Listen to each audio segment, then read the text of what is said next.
Hello and welcome to CII's webinar, Rethinking Capital Investment Programs.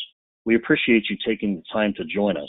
This webinar focuses on how to use artificial intelligence and advanced analytics to assess capital investment programs and how it is being used in the current COVID-19 economic environment. Some general information. This webinar is being recorded, so we'll keep everybody on mute.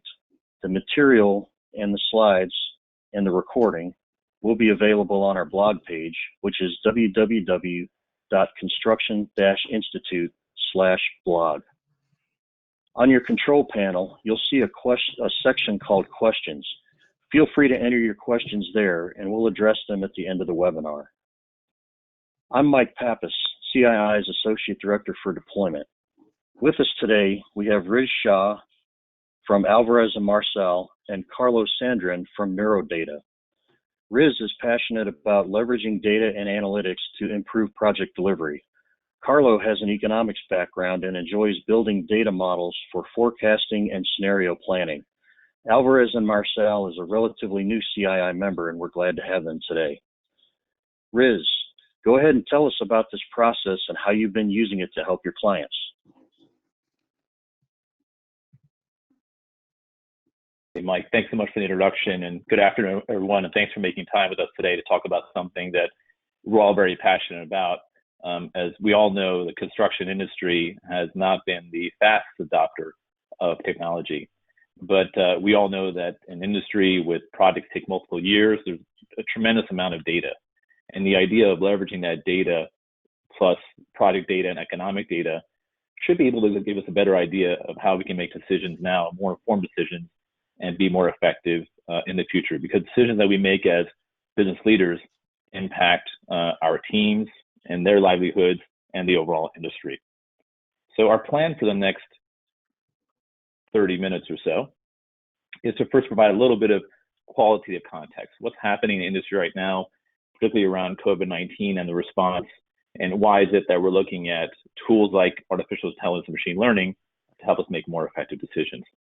Then we'll kind of graphically show, and maybe this would be helpful for our members here, how have many businesses responded with COVID-19 and how we transitioned from that immediate response phase to the recovery, and then thinking more long-term about sustainability. Then we'll kind of very, very simply introduce the concept of artificial intelligence and machine learning to the construction industry.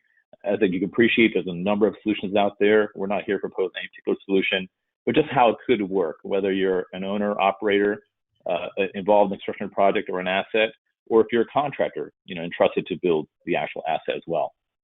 And then I'm sure there'll be questions in terms of how can I use this technology in my business. So we're going to be showing you 3 case studies later on in the presentation. And we thought we would also show you the data sources that we use, both from a business perspective and more economically, to show kind of how this tool could be used as well. And then I'm going to hand it over to Carlos Sandrin, the CEO of Neurodata, shortly, because it's important to understand that there are things that we can all control in our businesses, levers that we can pull to make businesses more profitable and more successful. But there are things that we can't control that are kind of in the economic environment around us that we have to have an understanding of to be able to make more informed decisions. Then we'll kind of show a few sort of trends, what is happening in the industry that we should consider as participants in the construction industry. Then we'll go into the 3 case studies I talked about. The 3 case studies will be a large oil and gas company, a large mining company, and then a large general contractor as well. And then given that, we'll talk about how AI and machine learning can be used to revamp or project challenges that your business is facing. And then we'll get into a Q&A, which I look forward to. So with that, we'll just jump right in. And firstly, we thought we'd start with the energy sector, only because not only they spend a lot of money certainly on capital projects, but the speed at which they have made changes to their capital plans and reduction in capital expenditure is unprecedented. And if you look at the graphics over here, we have roughly $36 billion in sort of the major oil companies, and $6 billion in midstream and another $6 billion downstream. If you add that up, we're talking about more than $40 billion in reduced construction projects going forward. As we look at some of the forecasts, and we're all very eager to see us return to some semblance of normal, we can actually forecast what normal will be and see if we can see this spending return in the near future. Now, as business leaders, many of us make decisions immediately when COVID hit, and we thought about the immediate, maintaining the health and safety of our teams.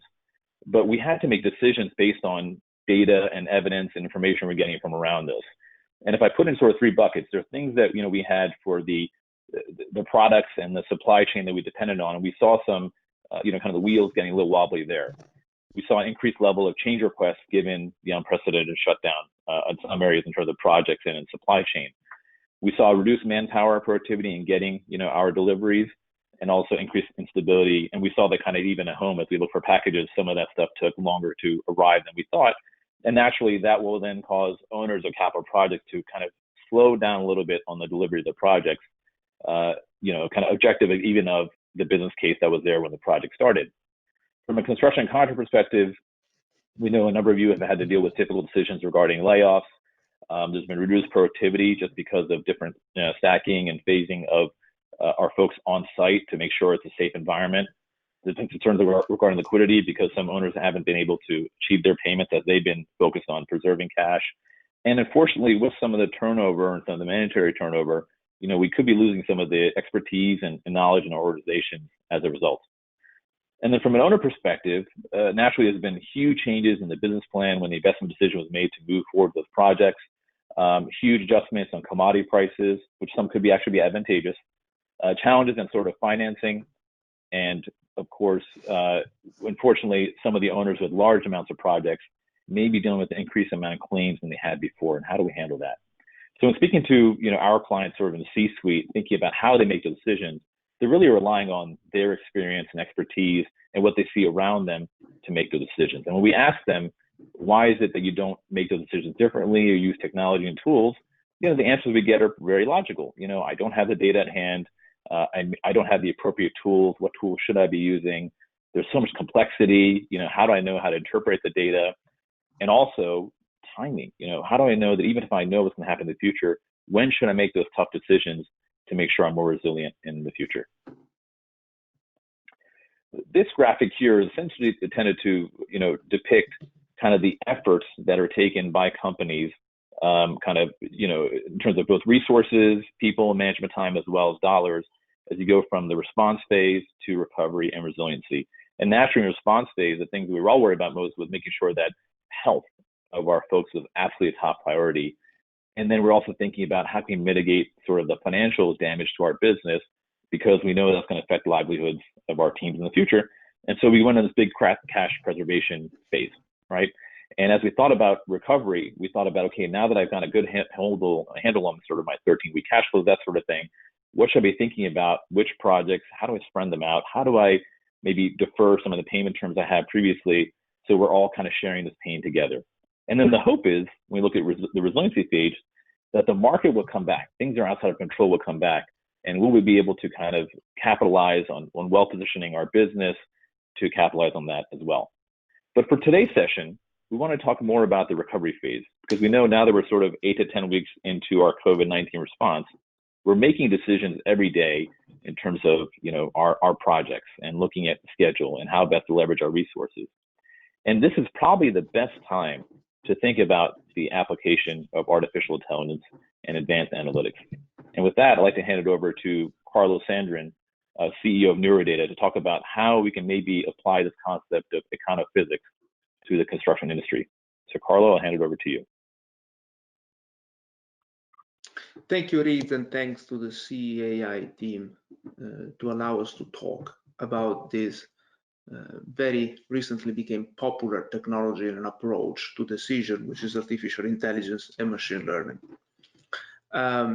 There is a reason it didn't happen for a random circumstances. There is a reason why artificial intelligence and machine learning today became popular and adopted by the major industry sector to take decision, especially strategic one. And we know how important strategic decisions are for construction sector. Here you can see, before we go on the details, how a model is look like if you are able to magnify it, to go deep in the structure of the model itself, which is the brain and the backbone at the same time of artificial intelligence and machine learning. As you see, there is a lot of knot connected with each other with different intensity, distance between each other, because every data and data series carry a different meaning. The good things of artificial intelligence and machine learning is that all of those nebulosa of data merge together and make sense. So what before was done by a team of dozens, perhaps hundreds of scientists, now the heavy work, the data digging, can be done in minutes, perhaps seconds, by a machine, leaving the decision maker, including the one in construction industry, to devote their time and effort in what really matter, which are important key strategic decisions. I think we can go to the next slide. Here you can see how artificial intelligence and machine learning are indeed structured. There is two reasons why machine learning and artificial intelligence became popular today. The first one is the cost of machine power. If you think how much a computer was costing 30 years ago, 25 years ago, even 15 years ago, now it's just a fraction of it. And the power that this machine is able to deploy is 10, 100,000 of time what it was before. So we can actually use larger capacity of machine for much, much less. The second reason is the abundance of data. Today, everything virtually gets recorded and somewhere, somehow storage. This is a little treasure that when put to work, thanks to a machine capability, can be extremely resourceful. The main technology used by the artificial intelligence and machine learning industry today is a standard and is neural network. They work pretty much like the human brain, lots of input that go in and some output that goes out. They are a popular and widespread technology, which is good, mean that it's very interchangeable and on a streamline, easy to use. The downside of it is that nobody really knows what's happened within the neural networking, which is considered a black box.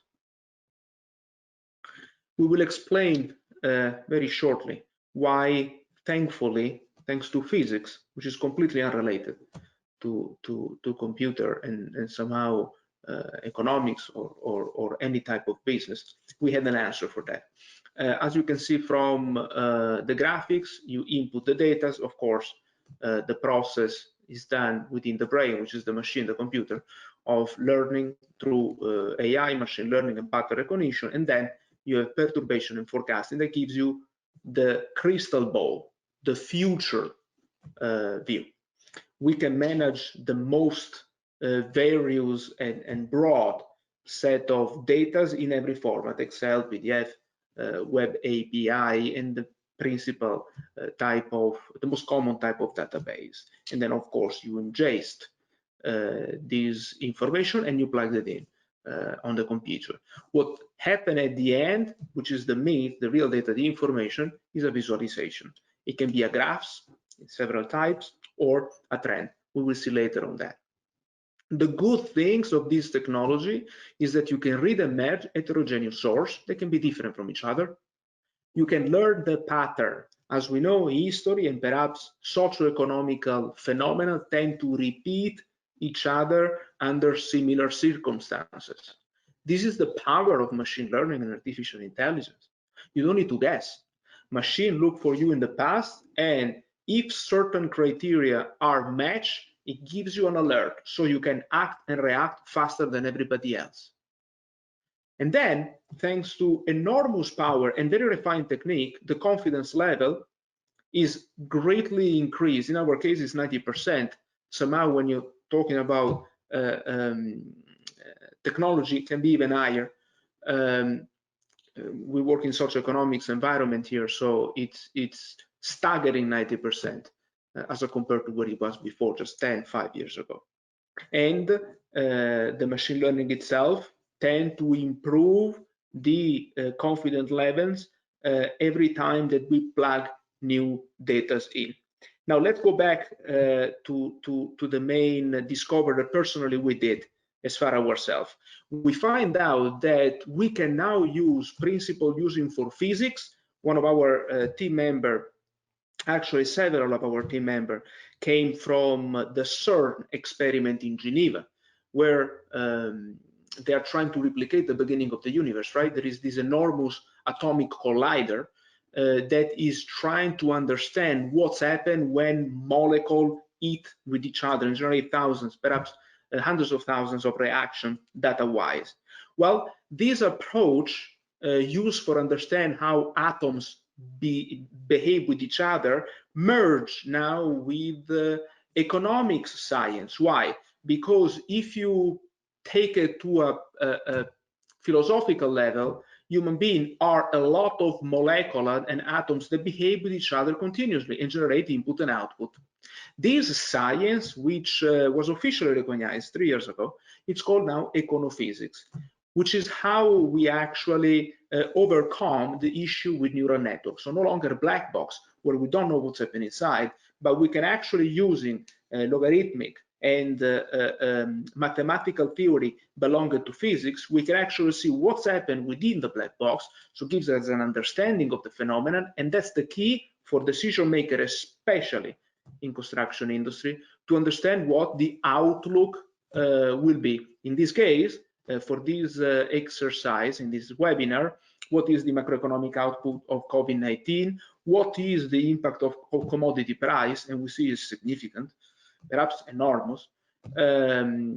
Illustrate each company outlook, and that's the power of machine learning and artificial intelligence. We can be very granular. We can't now, we can look at single sector, perhaps single company, no longer broad microeconomics data and guessing. We can actually pinpoint company by company what is the best what-if scenario and playing a long-term strategy rather than try several tactics on the short term and hope that somehow they works.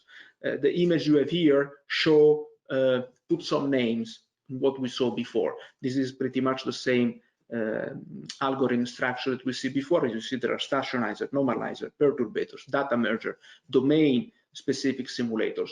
All of these make sense of a coherent output to make meaningful prediction.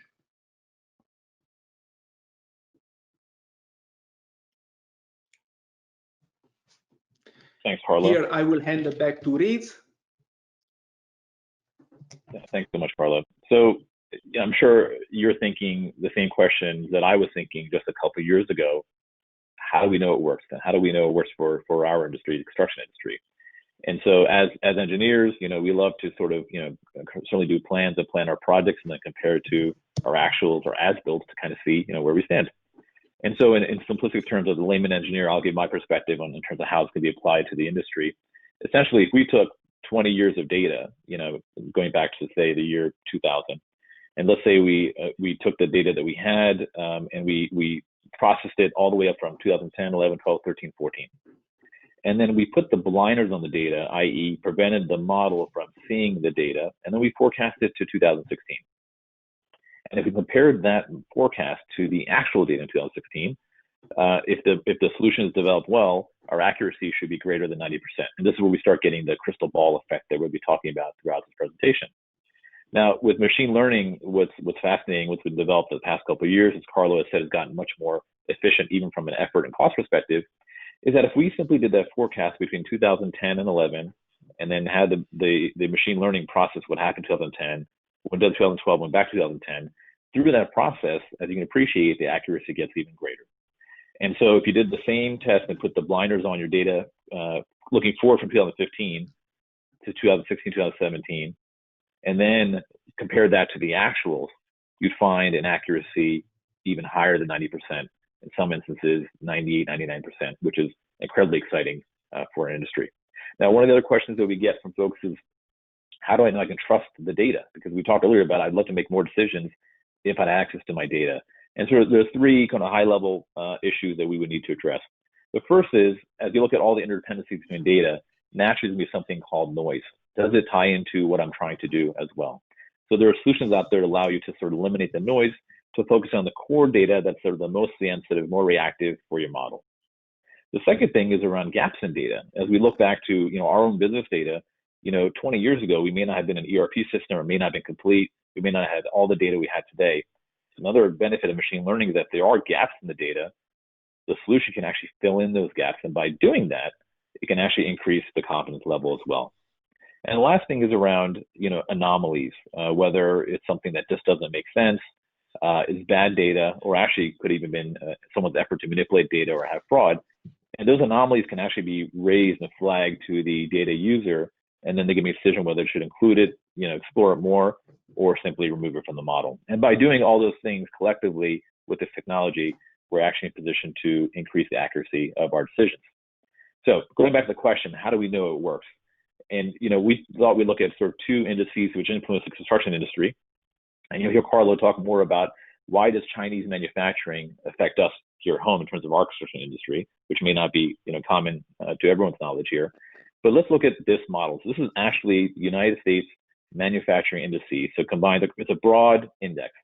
And what we did was we took the last 20 years of data, and at 2015, we put the blinders on the data for the next 3 to 4 years.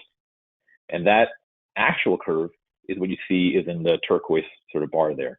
The gray bar is what the model is forecasting.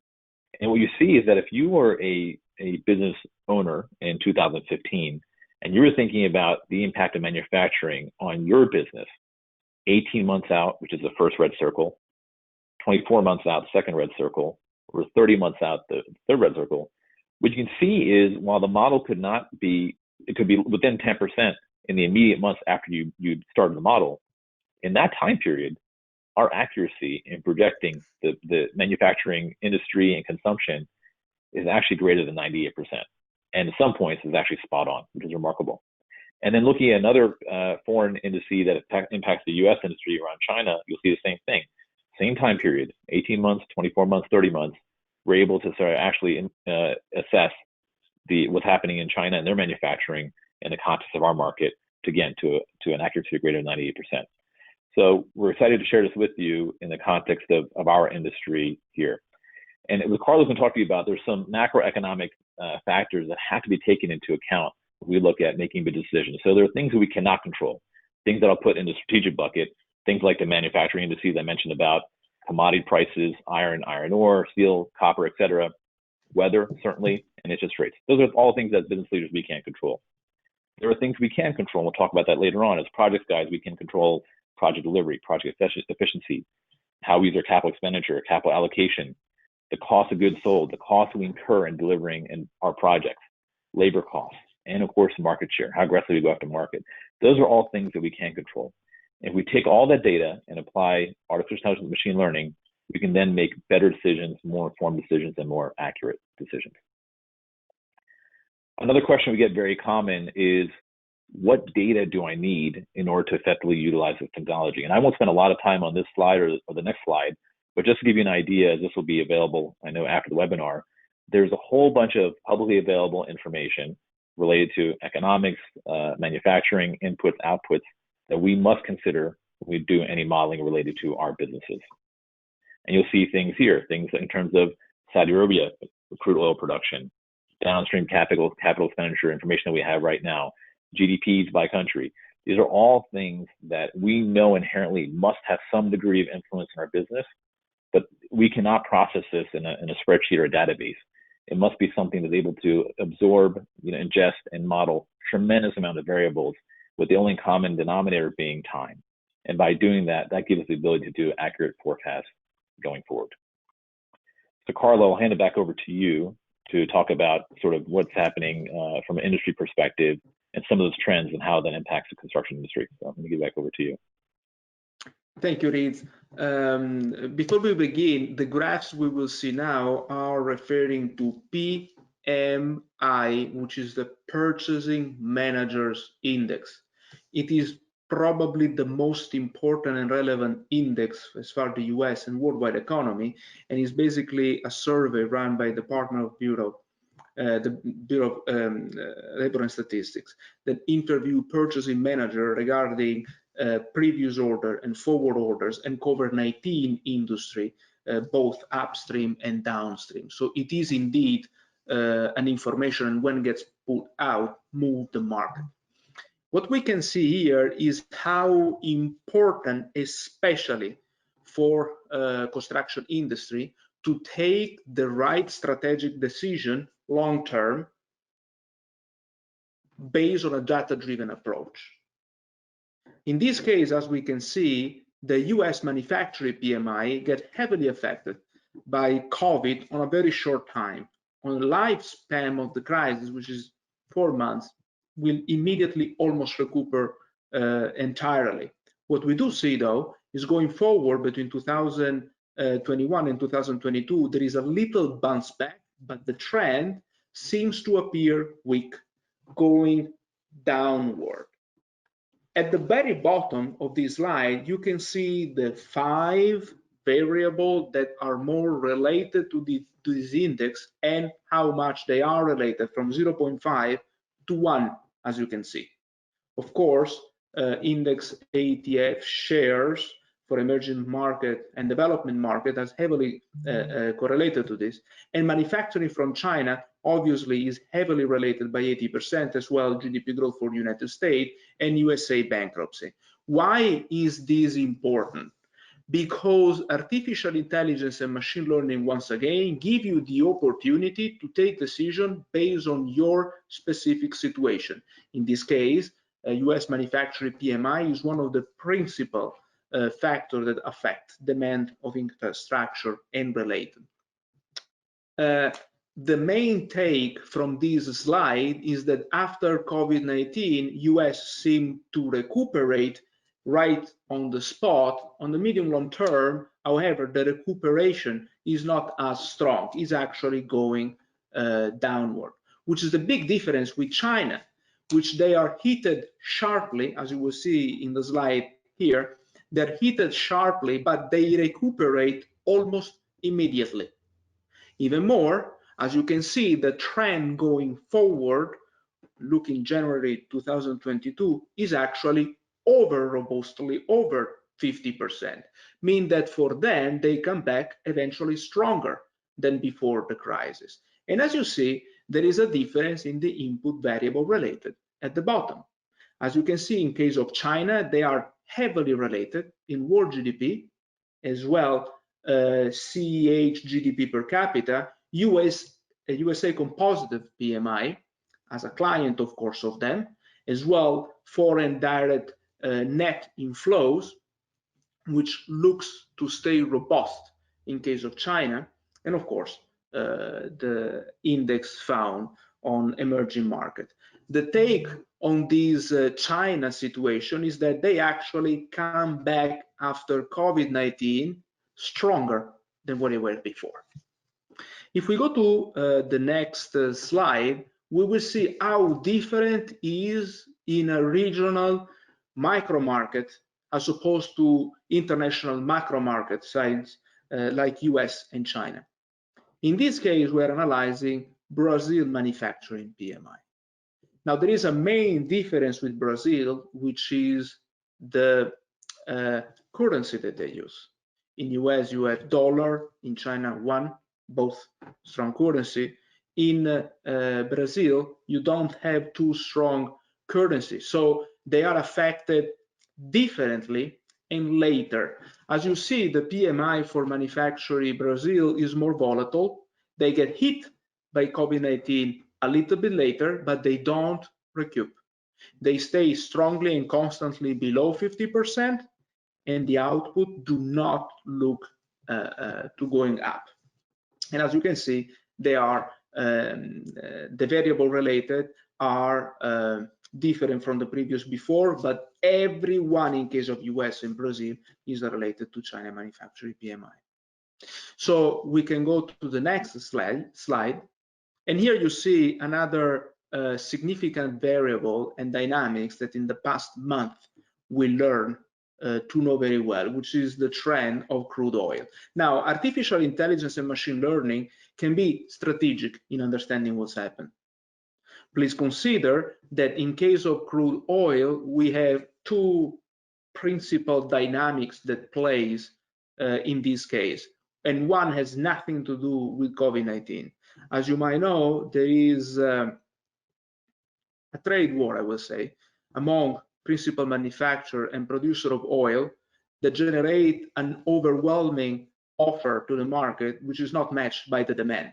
As we speak every day, based on the Russian Minister of Energy, there are between 6 and 7 million of barrels of crude oil that do not get absorbed by the demand.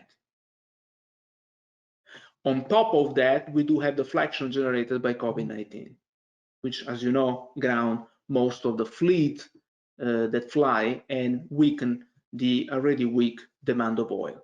As you see, the related variables, those related variables are part of the length inside the algorithm, give us the capability to understand what are the variables that affect what we are looking at.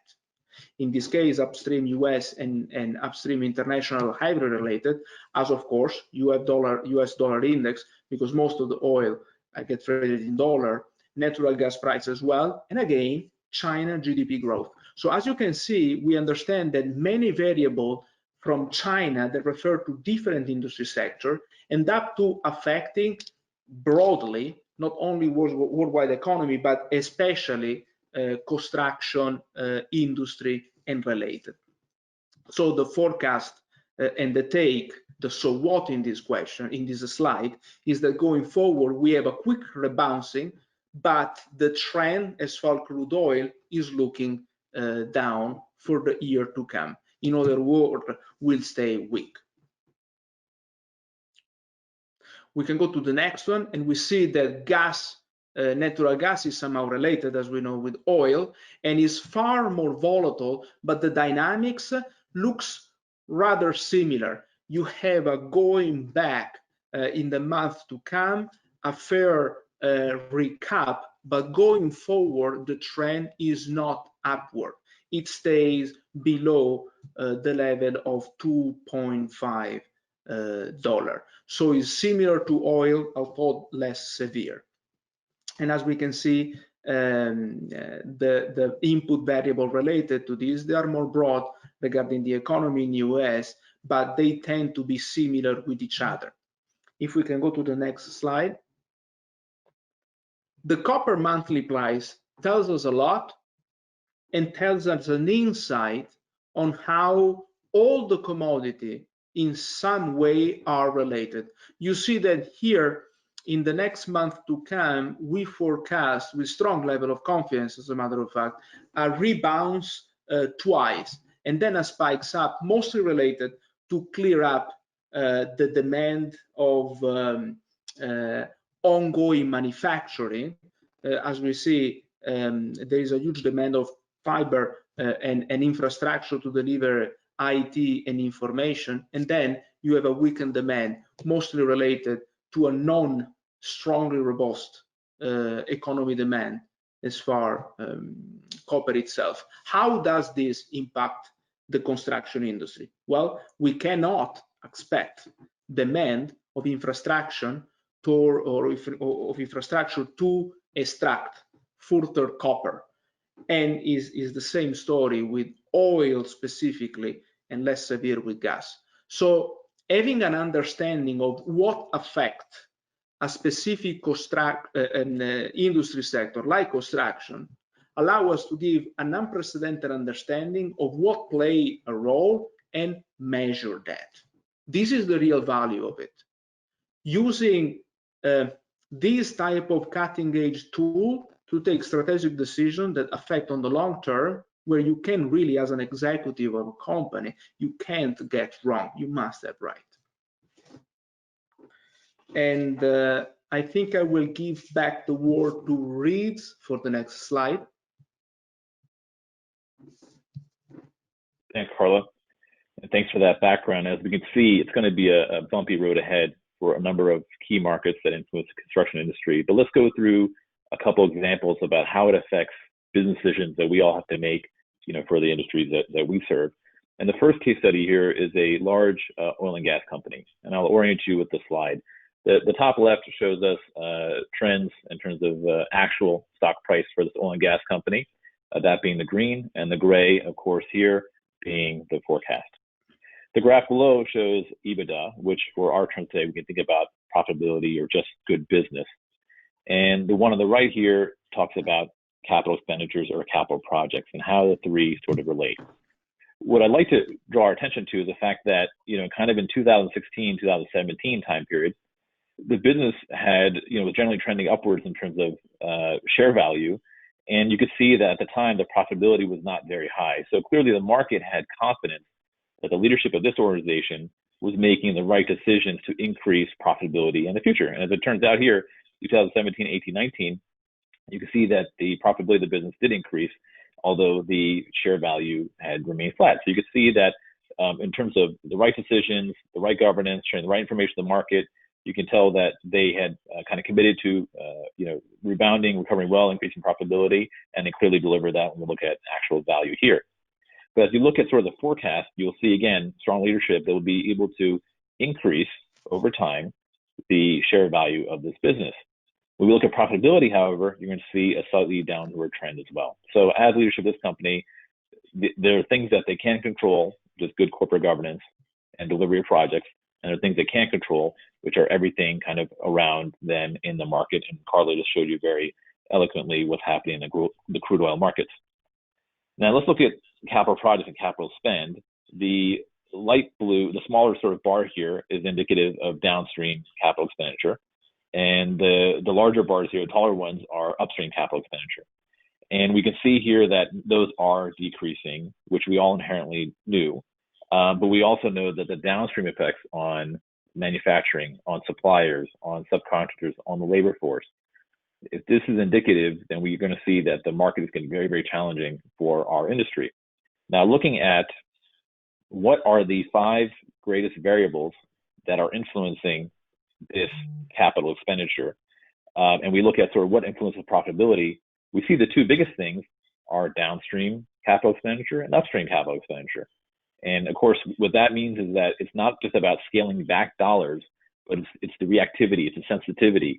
If we were to able to kind of place our bets wisely, we actually can get the opposite effect, which is we can actually increase shareholder value and increase profitability over time and long term if we take that same capital rather than just fully scale it back, but invest it the right way at the right time. Let's look at our second case study, which is a large global mining company. Again, the top left is showing the cycle in terms of the stock price. And you'll see here that as sort of COVID has happened, it's taken a sharp decline. And actually, the decline started before even the COVID crisis. It is able to rebound, and then it will recover, but it will recover not at a position that it was just in the months leading up to it.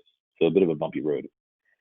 Again, great leadership, great governance. You can see here there's times where profitability was not very high, but nonetheless, going forward, you can see with the right governance, the right leadership, right business decisions, they'll be able to have profitability levels equal to when things were prospering in the economy as well. Now, when we look at their capital projects and capital expenditure, we're going to see basically a flattening, which began in 2017. And it doesn't indicate there's going to be a lot more projects or more construction spend going forward. And looking at what is the biggest driver or sensitivity for this mining company, it's not, as we saw in the oil and gas company, capital expenditure. It actually are things that are beyond its control. It's the foreign exchange rate with the US dollar. It's US manufacturing. So for this business, there are things they can do well. They can certainly preserve capital, but the goal would be to how can you leverage prices, commodities, things you acquire against those exchanges. And that becomes much more of a corporate finance effort rather than sort of project effort. So same situation, 2 different businesses, 2 different solutions as a result of the model. The third business case here is of a large construction contractor, which I think will be of interest. Again, in the top left, we look at stock prices. You'll see that what we have all experienced concern before, as is demonstrated in the decrease in the stock price over time. We can see here the drop off because of COVID. We can see also an increase, and naturally we believe that's because of the orders that we have in the books already. Those are required to be completed, because if you stop a project before it's complete, it doesn't make sense for anyone. Liabilities crystallize, et cetera, et cetera. But unfortunately, what the curve does show is that while we do make a rebound from COVID levels, unfortunately, at the tail end of this curve, this particular business will be at a lower share price than it is today. And that was surprising to ourselves when we did this analysis, and I'm sure it'll be surprising to folks on this call as well. When we look at profitability, you'll see that there's times where the business was doing very well in terms of share value, and profitability was not so great. But again, you can see here in the results of the order book, this business should do a good job of maintaining profitability to pre-COVID levels, even if the business itself is likely going to shrink in terms of size. And then we look at capital expenditure for contractors again, and we looked at this one in particular to two publicly available metrics we could look at, which is upstream and downstream CapEx in terms of market share. And we can see that essentially, downstream CapEx will kind of remain somewhat similar, but to what we have sort of today. But upstream is going to start having a decreasing trend, and naturally that's indicative of what's going to happen for the rest of the industry, for our trade contractors, for our laborers, our trained professionals, et cetera, et cetera. But I thought it was very interesting to highlight the fact that, while we're really hoping for a new normal, in January 2022, it looks like things are going to be as challenging as they are right now in the immediate term. So thinking about how we can use this technology, and what is it that we can use from using this tool to kind of influence our financial projections in the future, because basically what we've shown is that in sort of an as-is state, that things continue the way they are, and if businesses continue to operate as normal, like in the construction contractor example, that is what is going to be experienced sort of in the future. So for a corporate finance perspective, in terms of data you'd like to incorporate and overlay with all that economic data, it's things like we talked about: shareholder value, stock prices, EBITDA, leverage ratios, production volume, cost of goods sold at an enterprise level. Then at a project level, we want to make sure that we literally are being as efficient as we can in delivering our projects, whether you're an owner-operator or a contractor. The formula is exactly the same. So how do we maximize the return on the capital employed, and really making sure we maximize each dollar? Again, making sure we're increasing our productivity of our projects, and also the cost of goods sold for our projects as well. And that, of course, influences the overall total CapEx of the business. And then we think about the environment around us, making sure that our scope is tight and we are delivered our cost and schedule to that. We look at other parameters, energy consumption, raw material costs, make sure that we have our schedules as lean as they can be, so that our start date and ramp up is sort of aligned as well. And also looking at our lending facilities and project finance. Those are all levers that we can all influence as projects people, and that will feed into the efficiency and efficacy that goes into all the corporate decisions that have to be made. So one of the things that we thought was very powerful here is that, and there's different solutions out there for artificial machine intelligence. Some of them are simply black boxes. You put in a lot of data, you match up at the end, and here's the outcome. But if you can tell the forest from the trees, you actually are able to do a model and actually create a desired income. So for example, here we are, the red circle here is on the COVID crisis. If we wanted to, and this gray curve here is actually indicating the stock price of this mining company, for example, going forward. That is, as a situation, they kind of have the same governance and business decisions that they've had in the past, and the market conditions are outside of their control. But if we want to increase profitability by $500 million, what levers would we have to pull in order to achieve that? We're going to increase profitability by $1 billion or $1.5 billion. And what this model will show is that if you were to, extend a financing facility, and let's say you had to think about where will I invest that additional capital to increase my profitability, well, it's clear here from the bottom left that the two things this business should be focusing on, one is market share, particularly around iron ore, and the second is around decreasing the cost of goods sold, which is really around improving the delivery of their capital projects. So it's not simply about just doing a better job, but maybe taking some of that capital, investing in those efforts, because the U.S. manufacturing index, iron ore prices in China are things they cannot influence. But by doing that strategically at the right time, this business actually has the ability to increase its profitability significantly. Now, getting back to sort of a project level, there is sort of good hygiene we have to do at a project level. And so when we think about cash disbursement and basically just cash flow management, just making sure that we are reviewing that actively, and there's always disconnect between what's happening on site, subcontractors, contractors, and from an owner perspective, but just making sure we're all doing our best in terms of managing our cash. Renegotiating debt service payments might be one way to make sure we have some more capital to improve our efficiency going forward, and redesigning any guarantees that were in place prior to this crisis. Then from a design perspective, we got to make sure we continue with design capacity reviews, value engineering, looking at trade-offs, looking at energy optimization reviews as well, and just making sure that for folks who are involved in EPC or design build, we just have that trade-off right in terms of completing design, completing construction, compressing that schedule or shortening the schedule, and making sure we're being as efficient as we can. And for construction commissioning strategies, making sure we are optimizing our on-site logistics, material storage, especially at this time when projects are being mothballed. Looking at modularization, advanced work packaging, construction daily reviews, fast tracking commissioning schedules. These are all things that all of us in CII know, and we want to embrace into our businesses. But when we're going 100 miles an hour, it's very hard for us to pause and do things differently. And every advent technology we've seen has been an outcome of disruption. And none of us have experienced disruption the way we've experienced in the past couple of weeks. So now is the optimal time for all of us that are involved in projects to start implementing these improvements, because you can see what it can have in terms of improvements for business and sustainability going forward. From a contracting perspective, just looking at contracting strategy, making sure that when you do lean on your subs, you've done your diligence to make sure that they're not going to fail down the road, because that could be almost an unrecoverable challenge in delivery of a project. Rebalancing payment terms. And for owners that are now experiencing the stresses on contractor businesses, if they are experiencing a lot of claims, there are models to kind of independently resolve that to the financial benefit of both the owner and the contractor, where they're sort of sharing that pressure and that pain. And finally, from a supply chain perspective, relooking at your procurement strategy, evaluating alternative material vendors. Now is the time, given the pressure in the market. Looking at alternative logistics plans, looking contingency plans for long lead items, just making sure there's, you hope for the best, plan for the worst, and just making sure we have enough levers to pull to mitigate any sort of surprises. So if we do all those things appropriately at a project level, which is sort of below the gray bar here at the bottom, and we look at each one of our projects through the lens of improved financial performance and increasing shareholder value, increasing profitability, we then are in a fantastic position to not just leverage artificial intelligence and machine learning, but also achieve the forecast that it can help us identify and define the future. So with that, I'd like to thank you for your time. Hope you all found that very, very interesting. And Mike, I'll hand it over to you to let us know about some of the questions that are out there. Thanks for the time. Okay, thanks, Riz.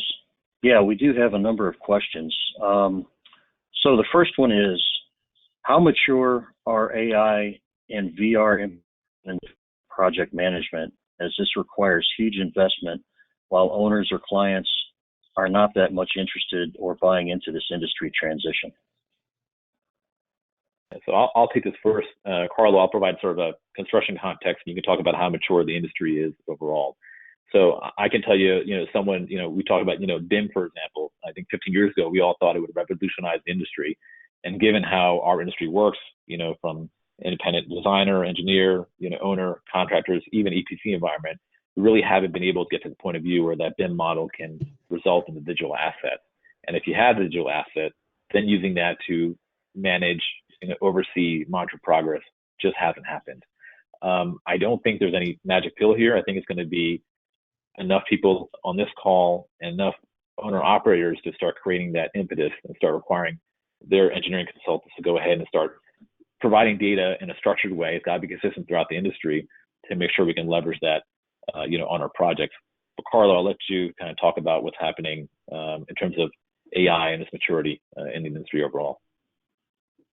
Yeah, thank you, Reed. It is an interesting question, and quite honestly, like every question that so far have been asked, the cost of implementing and deploying this type of technology, the marginal cost of it is extremely low. And I purposely use marginal cost. Furthermore, the question is not how much will cost to deploy and use this type of approach. We simply have no choice. Every industry, including the one that are most related to strategic planning and decision, and I could not think of a better example of construction industry, will have to incorporate, if not already incorporate, the help and advice of unsupervised machine learning and artificial intelligence. Once again, the curving cost of this technology is sharply going down and is becoming very popular. Most importantly, based on our experience from colleague and client, the return of investment, it is overwhelmingly positive. So I'm fairly confident on that. Okay, great. Do you expect to see a hike in public-private project initiatives due to the shortage of liquidity and relatively low oil prices? Yeah, I'll go first, Carlo, and then please add that. I think as someone who's involved in public sector infrastructure as well, and we showed earlier sort of the downward trend for construction contractors. I'll go back to that slide here. I mean, if we were ever thinking about a stimulus bill coming in, forget about getting the private sector involved, but literally pumping capital into state governments to allow us to kind of start getting some of these infrastructure projects back on track. We were talking about the infrastructure gap in the U.S. being $1.8 trillion. There's a gap between federal funding, state and local budgets, and what we need from an ACEI perspective to kind of get to a grade B or grade A, I can't recall. But given we just had a short-term stimulus bill of $2.2 trillion, naturally we're all thinking that there was going to be another bill that result in sort of tangible work and tangible improvements in the industry. And given what's happening here in China, a market that has not only experienced the same crisis but rebounded even stronger, you can see that stimulus bill will be well received, and all the models are indicating that as well. But Carlo, any thoughts to add? I think you are right on spot, Reed. The main player here, as rumored, will be and could be a stimulus bill that broad approach infrastructure in the US and generate cascade effect, perhaps worldwide. Otherwise, it's exactly as you described it. As of now, the natural demand is not as there as it was before. Okay. At its core, machine learning models intend to reduce the error around some future outcome by interpreting how inputs have historically been associated to that outcome. How would you advise practitioners to respond when a systemic shock alters the relationship between inputs used in existing operational models?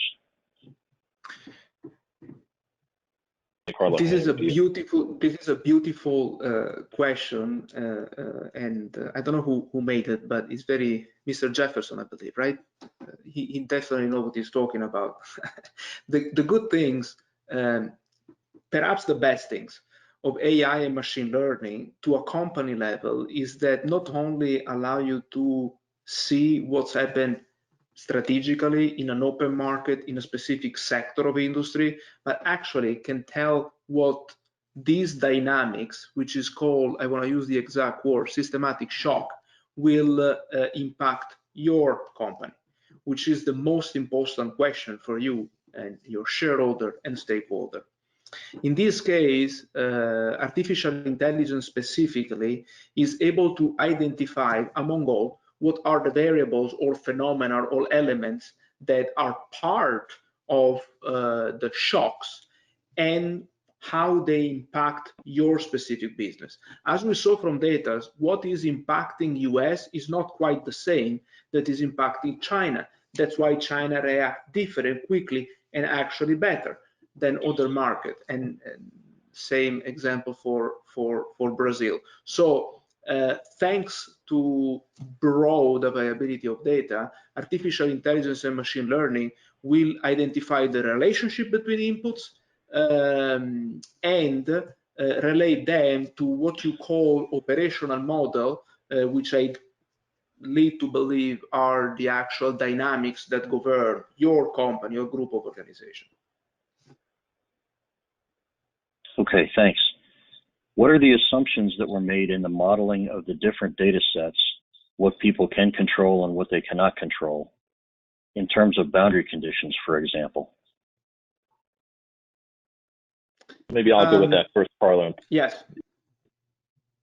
Yeah, so the assumptions honestly are from, working with businesses, for decades, which is, what are, and especially helping some businesses through the COVID crisis right now, what decisions they undertake in a short term, which they knew would inherently arrive at some different outcome on the other end.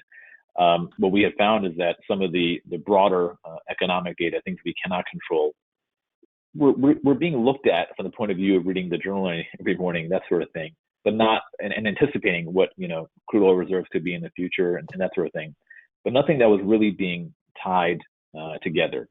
So I guess what I'm trying to say is that the decisions that we're undertaking are the same decisions in terms of which levers to pull. The question is about how much to pull it and when to pull it. And those are things that we kind of put in the bucket of sort of things we can control, things that will result in increased cash reserves than would have occurred previously. But Carlo, anything to add? Not really. I think you are right on spot. Okay, here's a little prognostication question. The various industry data show that there is a rebound followed with things going down. Are we approaching the next economic recession? Carlo, it's all you. I would say that we are not facing an economic expansion looking on data. I hope it's politically correct enough. To be more direct, that's what this look like. Okay. Like Mark Twain said, or Yogi Berra said it, right? Predictions are difficult, especially about the future. Let's see. Have you attempted to model forecasting escalation in construction labor using similar AI approach? I'll take that one. The short answer, yes, we have. We've done it sort of specific for certain businesses. I actually think we have the opportunity, given what's happened here now, to kind of broaden our data set. But in short, yes, we have done that for certain specific businesses.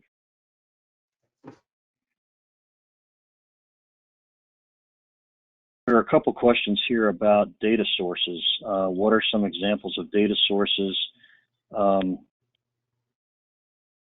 Is it EPC owners, capital lenders? You showed some publicly available data in the examples. Yeah, I'll go back to that slide here. As you get the slides, you're going to see throughout sprinkled here, there's a category called confidential business information. So as we're able to do these case studies, it was because we're able to leverage confidential business information, where everything else essentially out there is publicly available. So we'd be happy to take on some questions in terms of which business information we typically use when sort of making these decisions. For those of us like myself who are in the projects industry, we know what project information we like to have, helping clients do things like capital efficiency reviews and capital allocation reviews. We know which project information gets as well. But the key here is to sort of tie all that together into a model. But Carlo, anything you want to add regarding the data sets that we used here? Not really. I think you answer right on spot. Data set are selected based on specific question. To present this webinar, we choose a specific case scenario. This does not mean at all that we are limited to this case scenario. As a matter of fact, the case scenario that we can answer using those techniques and technology are virtually unlimited. And I'm seeing a lot of interesting questions. I wish we have the time to answer them all because they're really interesting. Yeah, the data sets selected are for answer to this specific case scenario. Different case scenario for different question will necessitate, will need other different data. Okay, one last question because we're running out of time. In industry hydrocarbon projects, where in the project phases do you see artificial intelligence and machine learning can be leveraged the most? I will go with that first. I think it can be used at all levels, at all phases of the project. I think before FID, certainly do design because of things that are affected sort of outside that project environment. and during execution as well. And I know CII has done a number of studies and projects looking at the application of AI machine learning while projects are in flight. So if I just take that broad remit, I think there really isn't any particular phase that lends itself earlier or better or not. Naturally, you would think that earlier in the project, you may not have as much specific project information as you kind of refine your project cost. But when you are looking at the environment around you, there are certainly influences that may drive when you decide to actually undertake the project, if the cost itself can be assumed to be static and not dynamic. And it also, as you probably know, there's a number of examples in the oil and gas industry where projects were massively delayed, but actually had increased ROI because the markets had rebounded so strongly from the time that they had started. So if they had finished on time, they actually would have had a lower ROI. So just a couple examples, but in short, in a nutshell, I think there's never a time or early enough to get started to apply this tool. Okay, go ahead, Carlo. I really would like to answer to all the questions, but there are two of them, one asked by Jae Choi and one for David Fisherman. I would like to answer real quick because they're really interesting. So, do you mind? No, go ahead. Jae Choi is asking, to my understanding, a forecast is made based on historical data. Then, can we proactively deal with the unprecedented event of COVID-19, which is right on spot? Why this question is important is because when you're dealing with data, among other, there are two measures that are important. One is intensity, the other is frequency.